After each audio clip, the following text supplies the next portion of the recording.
Anyway, here is Colin Cowherd on his show. I haven't heard this yet, but I will predict that he will say that the Niners should not pay Brock Purdy a lot of money, and he's very concerned. All right, here we go. 8 teams that won their division all had the best quarterback. Do you think Brock Purdy is the kind of guy that will be a best quarterback in a division? I do not. You have to reframe the discussion on Brock Purdy. It has to go from, ooh, look what he's done, to what can he do? Jared Goff, before he got paid in L.A., Sean McVay loved him. And then he paid him, and he didn't love him so much. Buffalo loved it when Miami paid Tua big boy money. Buffalo loved it. He's 1-8 against the Bills, and he can't play when it's cold. What do you think Sean McVay thinks with Matt Stafford? Ooh, scary, Brock Purdy. And what's interesting with the Niners is you already have the answer. How many games you win this year without Christian McCaffrey? It is an interesting time for the San Francisco 49ers. They used to be in one group. Now they're in the other. And the only thing that guarantees no Super Bowls is paying a B quarterback A money. 8. He's so invested in this. It's kind of comical. Why is Cowherd so invested in what the 49ers, what does he care? What does he care what the 49ers pay Brock Purdy? He seems oddly invested in this. Like he is either a Niner fan or a Niner hater. He doesn't just seem like, I mean, there's 32 quarterbacks in the NFL. They all have their contractual situations. And yet he parks his car at the 49ers and Brock Purdy. He loves talking about Brock Purdy. Brock Purdy's not this. Brock Purdy's not that. I mean, he cherry picks stats left and right. But he just has this, he doesn't want to see the Niners pay Brock Purdy. And then, there's, you for whatever reason, say what you want to say. I mean, if you think Brock Purdy is worth X, then say it. Don't just say terms like a lot of money. What are you? Can you not add? Can he not add and subtract? Can he not state figures? If he wants to come out with a hot take, then come out with a hot take. Then if you don't want them to pay him what, and you do want him to make what? I mean, there was not one number there. It was like, don't pay him. The teams that you play against will love it if you pay a quarterback that's good, great money. Okay, what do you want to pay him? What do you want to pay him? How about actually, instead of just creating this kind of hollow argument, nobody's offered anybody anything, so you can't blame anybody. You can't say the Niners are stupid for offering because they're not offering. You're not quoting any offer. You're just kind of, for the 19th time, saying, this guy's not that great. You better not pay him all that much. I mean, that's all I got out of that. What are you getting out of that? Yeah, I enjoy Colin Cowherd and think he is quite a talented broadcaster. And in this instance, I completely disagree with him. I disagree on the substance of the take and in general on the take. I see this all over the place. This idea of, don't pay your quarterback. Don't pay your quarterback. Now, I think this is maybe where the NBA perspective comes into play. In NBA media, we're used to the idea that guys get max contracts and that not everybody who gets a max contract is a superstar tier guy. That you might have a young player who is an all-star or fringe all-star, and he is going to get just a king's ransom, and maybe you feel like he doesn't deserve that, or it's not befitting his talent, but you don't have another option.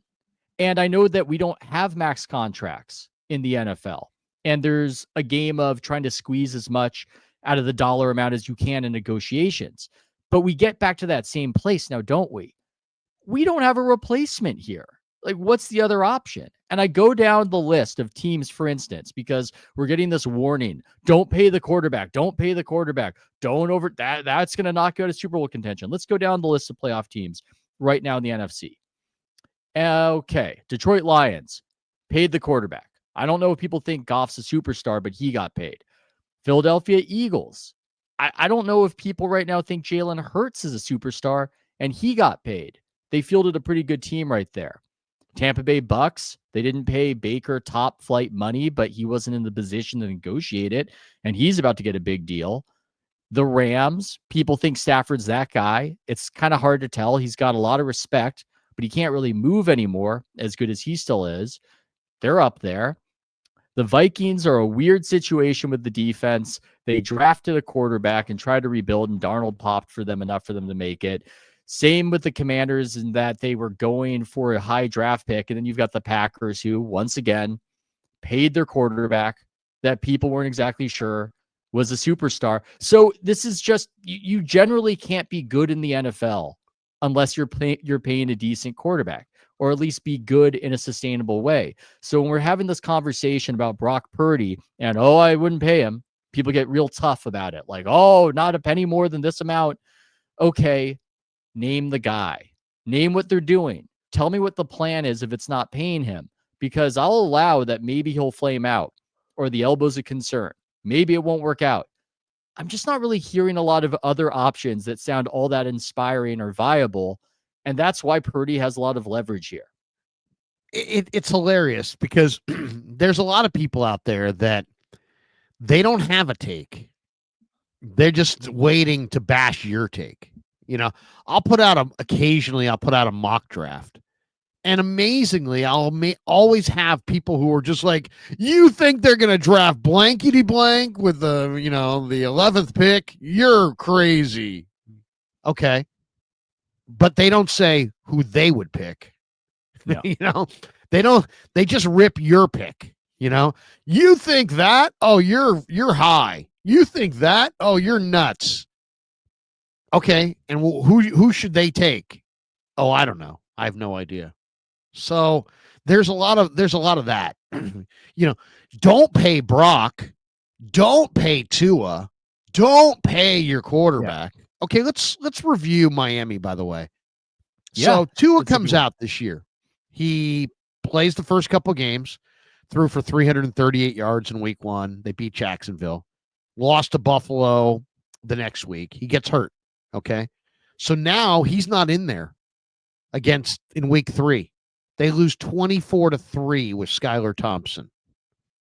The next week, they lose to the Tennessee Titans. They scored 12 points. The next week, they beat New England, but they only scored 15 points to do it. And then week after that, they lost to Indianapolis, and Huntley, Tyler Huntley, the starting quarterback, threw for 87 yards, and they lost 16-10. So, it's amazing. Tua sucks. Really? Because with him, you look pretty good, and he's put up 300 yards a lot of days. You beat the Niners. You beat some decent teams. You beat they didn't beat a lot of good teams this year, but they beat the Niners. Yeah, they beat Tua is a really interesting example because so I think don't pay Tua, but then Tua's backup sucks. Don't pay Brock, but then oh my God, Brandon Allen is awful. They can't win at all. So it's the same people. I mean, and then people are all over the map. Last year, there were lots of people who were losing their shit when Kyle Shanahan had Sam Darnold over Trey Lance on the 49ers depth chart in the preseason. And it was like, oh my God, Kyle Shanahan. People have suggesting he was racist. People suggesting that he was just all kinds of terrible accusations being hurled at Kyle Shanahan. Why? Because he dared put Sam Darnold over Trey Lance on the depth chart. Now, here we are a year later. Trey Lance is mired as a third-string quarterback. Sam Darnold's in Minnesota, and they just won 14 games, and they're a playoff team. And now people are saying they ought to get rid of Brock Purdy and go after Sam Darnold. When literally you were just losing your mind last year when Sam Darnold was over Trey Lance on their depth chart. So people are all over the map. Nobody really knows what they're talking about. I mean, it's just, I'm not saying that everybody's an idiot or anything, but I mean, it's like this, if you're arguing at the top of your lungs for a candidate who last year you were arguing shouldn't be worthy of being better than Trey Lance on your depth chart. I mean, now it's like you're a circus. You're just bipolar Bob all over the place, anti Shanahan, anti Purdy, and you're just kind of like, you know what? I'll just keep throwing anything against the wall. You might as well just have like an anything but Shanahan. Anybody but there's some people in the Niner content community that are like anybody but Shanahan, any quarterback but Purdy. And it's really a big lie, because if they actually got a new head coach and that coach struggled, they'd be all over that coach. And if they had another quarterback and that quarterback struggled, they'd be all over that quarterback. So I mean, it's just let's park our car at the corner of quarterback and head coach, and if they lose, just bitch incessantly and make no sense, have no consistency. There's no consistent thought. It's just whatever I want today. And then, well, what about yesterday when you were arguing that the guy that you want today was a disaster as the backup yesterday? Oh, well, don't pay attention to what I said yesterday. Yesterday doesn't matter. All that matters is what I'm saying today. So that's kind of where I'm at with this whole discussion, really. Yeah, there are a lot of people, and we've called it draftism, who really can't get past the 2022 draft board when having this conversation. And that's not to say that Brock Purdy's without flaw or you can't be disappointed in aspects of the season, but I like the Tua example that you pulled right there. It can be debated whether they should have given him that amount of money, but we did get an object lesson in why they did it. We saw because even if you've got issues with Tua, and even if you don't like how he plays in the playoffs, there is a vast gap between QB1, a decent or at least competent QB1, and whatever you got to replace him. And you can say, well, hey, you should get into the draft and you should get a quarterback then to build around, a franchise quarterback. Most of them fail. That's what we're seeing. Occasionally you get Daniels, for instance, or a guy pops and it's, oh, okay, we're sold on him. But the fail rate on quarterbacks right now is that more fail than don't. So if you take away your quarterback who's at least decent or competent, you're probably going to fail with your replacement and waste multiple seasons. So that's the choice in front of you. And now let's get into the actual Brock analysis right now, because this is my NBA brain. And those of you out there, you can disagree, and none of us know the future, but this is just how I see it. I don't look at the season as bad. I don't. If you're 7th in QBR, I go, that's pretty good considering all the terrible circumstances. Now, some of those games were on national TV, and some of those moments were high leverage moments, and he didn't come through, and that's on him, and that can be criticized. But overall, we're looking at a passing attack that was in the upper tier, maybe not top tier, but upper tier of the NFL. And it's not just a quirk of some weird nerd stat like QBR. It's also reflected in the DVOA, where the Niners are 7th in passing. And it's probably better if you actually just isolated the Purdy games, because that incorporates the 2 he didn't play in. And in EPA, there's some, discrepancies there as far as how that's calculated. It's 4th. So this is what we're seeing. And it's disappointing in a season like this that ended the way it did, where they lost the games they did. But if we're isolating as to why that happened mainly, it was not the passing attack. It's the running attack regressing to middle of the pack, and it's the defense regressing to middle of the pack. And then finally, it's special teams, which we can forget are nearly 20% of the plays out there. The Niners, as we all know and got so frustrated with, had bottom 2 by DVOA. And the special thing, if you will, about their special teams, they were bad at literally every aspect of special teams. Any aspect that you want to name, whether it's field goal kicking, whether it's punting, whether it's punt return, all of it bad. So these are the main things that they need to correct to improve next season. And I think the reputation of Purdy is far too maligned versus the actual production. If we pull back from it and try to get dispassionate and take the emotion out of it, production was pretty good. That's not the main reason the season went awry. Well, I mean, my whole thing is, you can bitch about anything if you're going to do something about it. But if you're gonna bitch for the sake of bitching, I'm not. I don't have time for it. I don't want to listen to it. That's kind of where I'm at. I mean, if you want to say Brock Purdy's not good enough, that's fine. Go ahead. Who do you want? Who are you going to go get? Yeah. You Go know, out I'm on that all limb. ears. I'm all ears. Yeah, you know? that's it. I respect that take. I'm totally with you on this, Larry. If somebody says, "Hey, I wouldn't pay Brock a penny more than 35 million," okay, it's tough talk. You know, we know you're tough, and maybe you'll be able to laugh at me if I'm for, I don't know, paying him what he wants and it's more. Tell me the alternative plan. Name me the goofball quarterback you want there instead, so we can laugh at you when we see how that guy plays over the next couple of seasons. But if I'm not getting that alternative, one of the plausible alternatives might be, oh, they should get Darnold, who I think is going to get franchise tagged, so that's kind of moot. But for the most part, you're not hearing that. I want to hear you. I want to hear you say, yes, they need to get Aaron Rodgers. They need to find a way to get Russell Wilson. You're not hearing that. You're just hearing the tough talk of not a penny more. Right. And we're going to hear more tough talk here, and then we'll this is Chris Sims. Let me back this out here because I don't think you're seeing it. Let me share the screen, and then we'll play this one clip.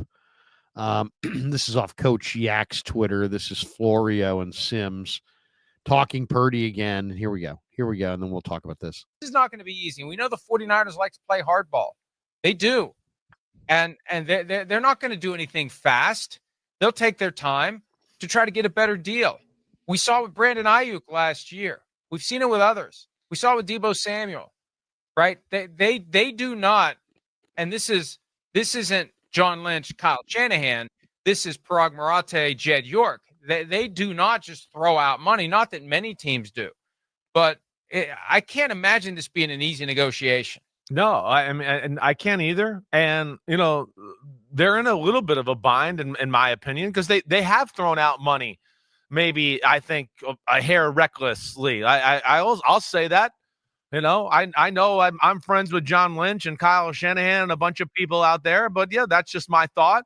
The Brandon Ayuk thing, my thoughts on that. I thought that was too expensive for that player. They're paying George Kittle a ton of money, and he's coming towards the downslope of his career. Trent Williams is almost 40 at left tackle, and he was injured at the end of the year. Christian McCaffrey, a year and a half ago, they gave big money to, and he's at an age of the running back and all that where you go, right? So they got some things to deal with there, definitely. And Brock Purdy being the biggest, to your point. And I don't know where it goes. But I know this, Mike, when it comes to the Brock Purdy conversation, I would pay him nowhere near market money. Nowhere near. My take on all of this. I mean, Tua is the perfect example. Nobody in football was going to give Tua $55 million. Nobody. The Miami Dolphins negotiated against themselves, and they put themselves in trouble. You can't have the highest paid guy on your football team be one of the biggest problems on your team in a big game, let alone he can't stay available for a big game anyways and on the field. Well, with the 49ers, Brock Purdy is a good quarterback, certainly. But we know, I think a lot of quarterbacks are going to San Francisco and look pretty good. He's what, a top 20-ish quarterback in football? Top 20? I mean, and to the point of where his contract is and what he's made to this moment, I mean, if I'm the 49ers, I'm offering like $30 million. I'm offering 25. I'm going, go ahead, tell me who else out there is going to give you that money and make you the starting quarterback somewhere. Right? Baker Mayfield's making 30. You're not even close to as good as Baker Mayfield. Sorry. Right? And that's where I think the rubber has to meet the road. At some point, one of these teams is going to have to go, just because he's our quarterback doesn't mean we have to make him one of the 5 highest paid guys in all of football. That's insane. It's ruining teams. Right? There's only a few short list guys that should be in that category. And they better be careful in my opinion, Brock Purdy contract in that whole situation. All right. There once again. The operative. Sorry, I seize on the should, because this is my frustration, is sort of this is versus ought. And maybe some of you are married to somebody like this, or have a dad or a mom or a son or a daughter like this, where they're so caught up on that should, this ought, it ought to be this way. Okay, but this is just what it is. This is just what it is. and you don't really hear the what it is. It's Chris Sims saying they shouldn't do this. He doesn't deserve this. This is destroying teams to pay these guys top money. Okay, well, Chris, name me what's the replacement? Who's the quarterback? Who are they going to get? What are they going to do? You don't hear that, Larry. Well, and I don't know. I mean, when Chris goes to negotiate his contract, does he just make up a number, or does he actually look at other people who do what he does and what they're making and say, I should be slated in here? Because, yeah, I mean, first of all, it's kind of disingenuous. Baker Mayfield signed a $30 million contract. Yeah. He's saying, but Baker Mayfield this year, after signing that $30 million contract, Make way more. had a great year. If he were a free agent today, he wouldn't get $30 million. He would get more than $30 million. So now you want Brock Purdy, and this whole, he's not as good as Baker Mayfield. Really? Do we want to review that? Baker Mayfield's got better numbers this year, but Baker Mayfield's 50-53 career. Brock Purdy's 23-13. Baker Mayfield's 2-2 in the playoffs. Brock Purdy's 4-2 in the playoffs. Baker Mayfield's passer rating in his career is 91.2. Brock Purdy's passer rating in his career is 104.9.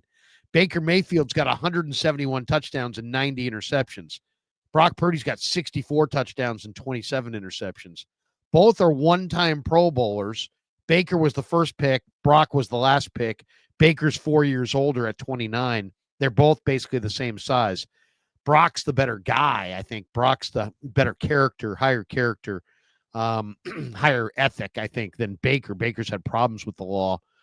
I think Brock's a better leader. I think Brock's a harder worker. I think Brock's a better person. But Baker had better stats this year with Mike Evans. I question that, Irving, by the way. with a good line, We can put a pin on that. I don't want to run over the rest of your. That whole premise is kind of wrong. I just think this is the NBA perspective coming in for me, where I love football. I don't want to present as though advanced stats are everything. I know that there are other aspects to it, but sometimes it feels like this sport that I love, it's in the pre-Moneyball baseball phase of it and how we speak about it.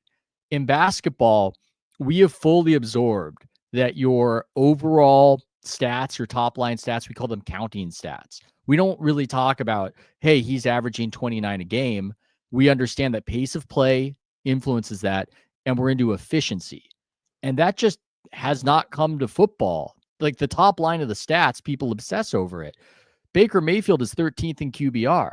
He throws the ball a lot. And when we see touchdown interceptions, to me, that sort of thing reminds me of RBIs in baseball, where people eventually stopped caring about RBIs because they understood it was subject to circumstance and variance, that you're not in control of when a guy is on base.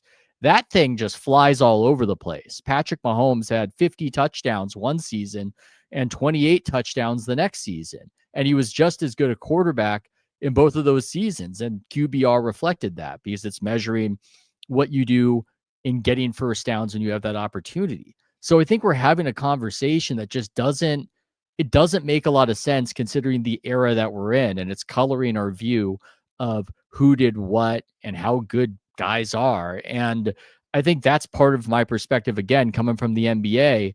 Why are we talking about top line stats? Why are we talking about touchdown interceptions? Why are we not talking about sacks, that's a huge quarterback stat that is stable from season to season. And because it's not in the top line, we don't talk about it. So I question that Baker did so much better, but more to the point, it's what you're saying, that Baker's getting paid what he got paid based on the past circumstance.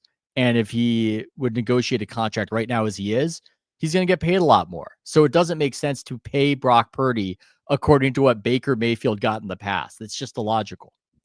Well, and now here's the other question is, what does he deserve versus what's smart, right? So, yeah, there's a market that exists right now. And I would say that Brock Purdy, if you said, give me a comp I would say Tua Tagovailoa would be a pretty good comp. As far as, I mean, they're not the same quarterback, but, Brock Purdy, all these quarterbacks are making north of $50 million. You can bury your head in the sand and say, I don't like that market. I don't want to be playing that market. Okay. But that market exists. I mean, that now none of the quarterbacks making over $50 million has ever won a Super Bowl. Yeah. So that right there is also a concern. Do you want to pay? It's like, I don't want to pay any quarterback $60 million in a cap sport, because that's, $20 million that I don't have to pay to my linemen. And I'd rather have, a good team around my quarterback, not just a quarterback. And, it's really hard. That's the other thing. It's like, it's very difficult to evaluate the quarterback versus what's going on around the quarterback. So like right now, Baker Mayfield's a star. Why? Well, Mike Evans is a Hall of Famer, and he's just had a great year. He's operating behind a really good line. They have a rookie running back that's having a really good year.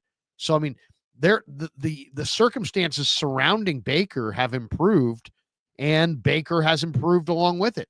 The circumstances around Brock Purdy have regressed. His line is not holding up. His, McCaffrey and Ayuk were done all year. Debo's regressed. His receivers aren't separating. He doesn't just not have elite receivers. He doesn't have any receivers. He's got Kittle and, 4.7 Juwan Jennings, and one of the biggest, balls of the year was thrown to Ronnie freaking Bell, and they just cut him. So the 49ers were really, really thin after the injuries. And it's easy to go like, well, last year he was great with the Avengers. And this year, without the Avengers, it's not that he didn't have his main weapons, is that he didn't have any weapons. He really didn't have weapons around him. Ricky Pearsall is just running around out there trying to figure it out. Cowing still hasn't figured it out. JJ is literally the same speed as your offensive tackles. And Debo was totally done this year. So a lot of the weapons there was only 3 games of McCaffrey.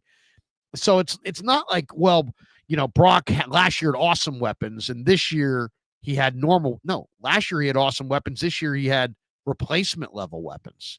So I think you just have to kind of factor that whole thing in the mix when you're evaluating Brock Purdy.